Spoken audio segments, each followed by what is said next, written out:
So what's going on, guys? Welcome to the channel. Welcome to the video. So today I'm going to break down the push-up into 3 different parts. I'm going to be looking at proper body positioning. I'm going to be looking at common errors and ways to correct them in order to minimize injury.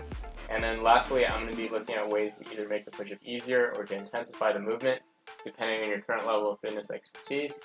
So there's a lot of information today, a lot of good stuff. I don't want to waste your time. Let's get started.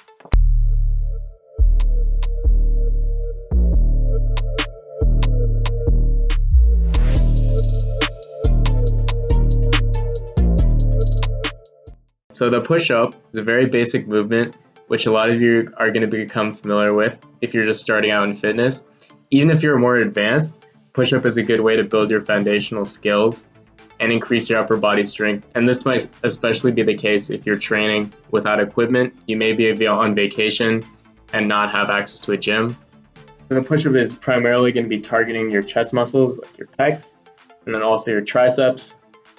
Yeah, it's just mostly an upper body exercise. Obviously, you're not working your legs at all throughout this movement, but it's a fairly common exercise for most beginner routines. When you see the push-up from the side, one of the most important things you're going to notice right off the bat is that you're going to want to maintain spine alignment throughout the entire movement. So what this means is you don't want your hips to be either sagging or arching too much. You just want to stay in a nice straight line down from your head to your feet. And to do this, you're going to maintain tension with your abs. And then it also helps to practice next to a mirror just to get your form down so that once it's crystallized for you, you're able to do that on your own. So another error is lifting your shoulders towards your ears as you're doing your push-ups. This is going to put not strain on your neck, it's just going to put a lot of tension there. Another important thing to note is that your feet should be next to each other as you do the push-up in a proper form. In terms of your head and neck, what you want to make sure is that your head and neck are in alignment. So you're going to maintain a straight line between your head and neck. You're not going to be looking up. This is going to put a lot of pressure on the back of your neck, and that's going to cause spinal decompression. And if your head is too far down, you're similarly going to be putting strain on the back of your neck. So from the front, the main focus is going to be on the width of your hands. So you want your hands to be shoulder width apart because that's going to target your chest and triceps most evenly. So when your hands are near to each other, you're going to be targeting your triceps primarily. This is going to make the movement a lot harder for most individuals. To make a push-up easier, what you're going to do is you're going to spread your hands out a little wider than shoulder width without compromising your form. And obviously you're going to do a complete rep every single time. But doing that is going to target your chest a lot more. So in the top view, as you do push-ups, you want to make sure that your elbows don't flare out to 90 degrees or so. You want to try to keep your upper body less than 45 degrees, like you can see above. Your body will kind of resemble an arrow as you do your push-ups. Anything 45 degrees or less is ideal when you do your push-up. At the bottom, so an angle of 0 degrees, you're going to be targeting primarily your triceps. It's going to be a lot more difficult. To get to the bottom of the push-up from the top, you're going to be lowering your body slowly until your elbows reach at least 90 degrees. So I actually go past 90 degrees. I actually touch my chest to the ground. But you'll notice, if you see in the video, I don't rest on the ground. It's just simply a measure of each rep for me, and it helps me maintain really good form. And I think it also just looks a lot better because you know exactly when to stop at the bottom. But it's up to you. As long as you get past 90 degrees, it's a full rep. And to get back up from the bottom of your push-up, what you're going to do is you're going to push your hands toward each other on the ground. Your hands won't actually move toward each other, but you just want to imagine tension pushing them toward each other. This is going to activate your chest muscles to the greatest degree possible. See, most people, when they try to do push-ups, they just try to push themselves straight off the ground, which is going to lead to a lot of errors as they try to get up, usually involving the neck, raising their shoulders, or flaring their elbows out to reach the up position. Rather than doing that, think about a more cohesive method. For example, what you can do is try pushing the ground away from you. This is going to activate the most muscle fibers, which will give you, obviously, the greatest benefit from each rep, which is obviously good for development. But yeah, let's go over some common errors. I'll relist them and then find ways to fix them for you guys.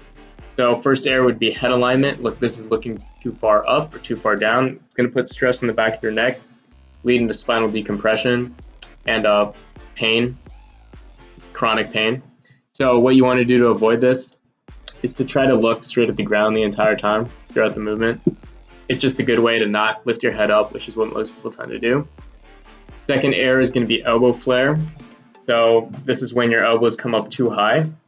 And then as you do your reps, this is going to put a lot of pressure on your shoulder joint. And this is going to lead to chronic pain, possible injury. So you don't want to do that either. So what you're going to do is you're going to make sure to maintain an angle of less than 90 degrees with your elbows. I'd say even 45 degrees or less. So like right about here.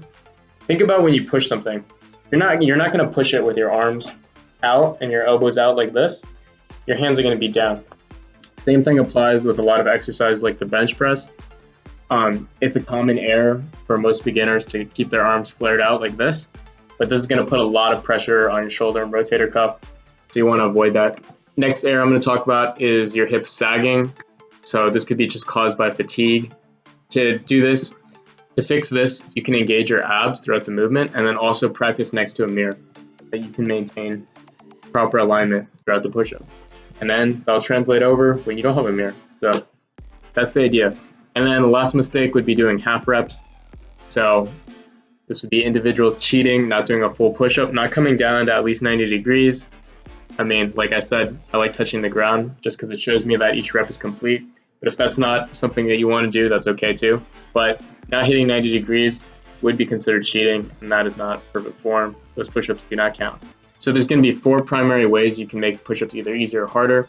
And this is altering your leverage, stability, elevation, and then also your hand positioning. So leverage, to make your push-ups harder, what you're going to do is you're going to bring your hands down lower to your hips. And this is going to give you less leverage as you do your push-up. It's going to make each rep harder since you're lifting up more weight. So there's that.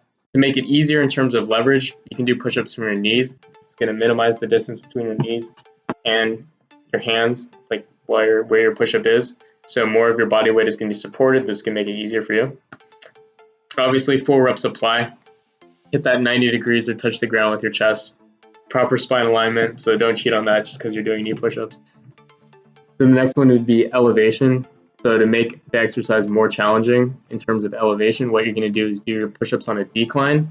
This is actually going to target your upper chest a little more. And it's also going to be harder since more of your weight is going to be over your hands as you do each rep. So it's going to be harder to push yourself back up. And to make this easier in terms of elevation, you can do your push-ups on an incline instead of decline. So what this is going to do is put more of your weight towards your feet, less away from your hands. It's going to make each push-up easier, but as I already said before, maintain good form throughout, otherwise it doesn't count as cheating. So in order to make your push-ups a little harder, if you bring your hands closer together, it's going to be targeting your triceps a lot more. It's going to make it more difficult for you. As you bring your hands wider apart, you're going to be targeting your chest more, and your chest can actually take control a lot more during push-ups, so it'll make it a lot easier for you. Yeah, so stability. So if you want to make your push-ups more difficult, obviously you want a less stable surface.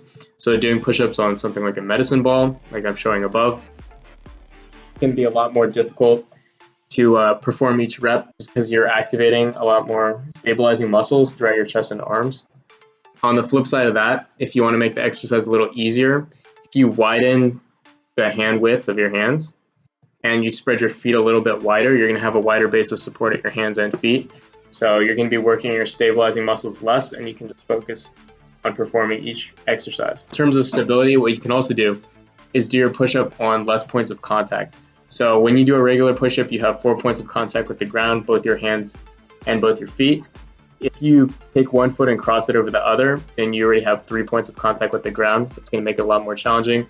And as I'll show above, you can even go above and beyond. If you pick up 1 foot into the air, then you have 3 points of contact and 1 foot in the air, and the movement becomes a lot more challenging. In addition, you can add weight to your back as you do your push-up. Just make sure you maintain proper form. Otherwise, your posture could suffer, and because of the added weight on your back, this could theoretically lead to a lot more possible injury than the other forms. So just be careful on that one. All right, so I think that about wraps the video up. Thank you guys so much for watching. If you found anything at all informative, please comment, like, subscribe, all that good stuff. See you guys in the next video. Peace out.